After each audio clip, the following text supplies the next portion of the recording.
When Japan surrendered in August 1945, its once powerful navy no longer ruled the Pacific. What remained of the Imperial Japanese Navy was scattered, damaged, and immobilized. Battleships, cruisers, destroyers, and submarines sat in harbors, anchorages, and shipyards across Japan and, the occupied territories. The war was over, but thousands of tons of steel still floated, burned, or lay half-sunken in shallow water. The Allies now faced a problem similar to the one in Europe. What should be done with the defeated fleet? By the final months of the war, Japan's navy had already been crippled. Fuel shortages kept many ships tied to docks. Air raids destroyed others at anchor. Major fleet actions were no longer possible. When the surrender came, only a small number of vessels were operational, and even fewer had trained crews or fuel to move. Many capital ships had been sunk in port or, deliberately grounded to serve as static anti-aircraft platforms. All surviving Japanese warships were placed under Allied control. U.S. Navy teams moved quickly to secure naval bases at Yokosuka, Kure, Sasebo, and Maizuru. Crews were disarmed. Ammunition was removed. Logbooks, fire control systems, and radar equipment were seized for intelligence review. Ships were inventoried and marked, often still bearing battle damage from earlier air attacks. Some of the most famous vessels were already gone. Yamato had been sunk in April 1945. Musashi had gone down in 1944.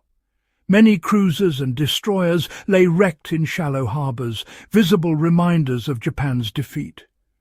Others were afloat but unusable, with engines stripped, boilers damaged, or hulls weakened by bombing. The Allies, divided the remaining fleet into categories. Ships that were judged useful for immediate post-war tasks were kept temporarily.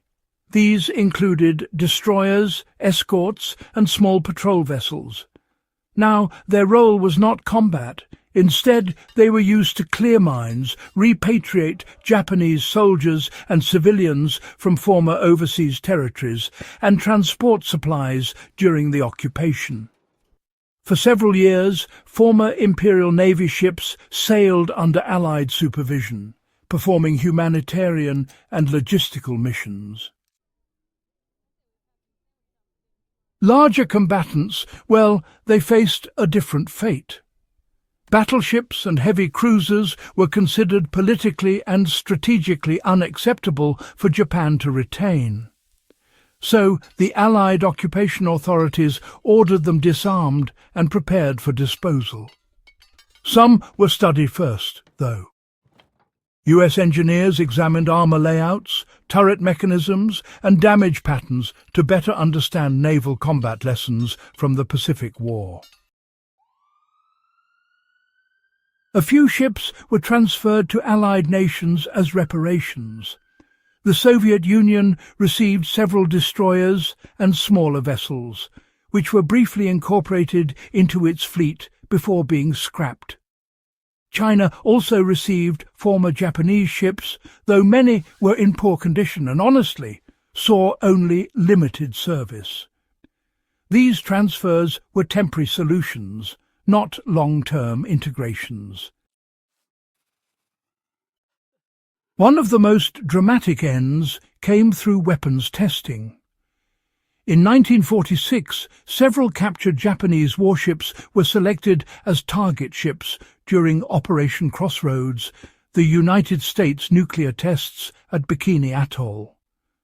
Among them was the battleship Nagato, once the flagship of Admiral Yamamoto. After surviving the initial atomic blast, Nagato later sank due to flooding and radiation damage. Its end symbolized the final destruction of Japan's pre-war naval power. Most ships never saw such spectacle. The majority were quietly scrapped. Beginning in late 1945 and continuing through the late 1940s, Japanese shipyards dismantled their own former warships under Allied supervision. Steel was desperately needed for reconstruction. Hulls were cut apart. Guns were melted down. Machinery was recycled into civilian industry. What had once enforced imperial expansion became raw material for rebuilding cities and factories. Submarines were treated especially harshly. Japan's advanced submarine fleet, including long-range and experimental designs, was seen as a future threat if preserved. Many were scuttled at sea by Allied forces in 1946, deliberately sunk in deep water to prevent recovery or reuse. Others were scrapped at dockyards after technical evaluation. By the early 1950s, almost nothing remained of the Imperial Japanese Navy. Japan's new constitution forbade offensive military forces, and the post-war maritime self-defense force was built from scratch, using American designs and doctrine. The transition marked a complete break from the past. No battleships, no carriers, no imperial fleet. Only a handful of survivors escaped destruction. A small number of ships were preserved as museum vessels or memorials. Others were raised decades later as wrecks, studied by historians and divers. Most, however, disappeared entirely. Their steel lives on in bridges, buildings, and railways, unrecognizable and unremembered. The Imperial Japanese Navy had once projected power across half the Pacific. After 1945, it was dismantled methodically and permanently, not through one final battle, but through inventories, cutting torches, and policy decisions.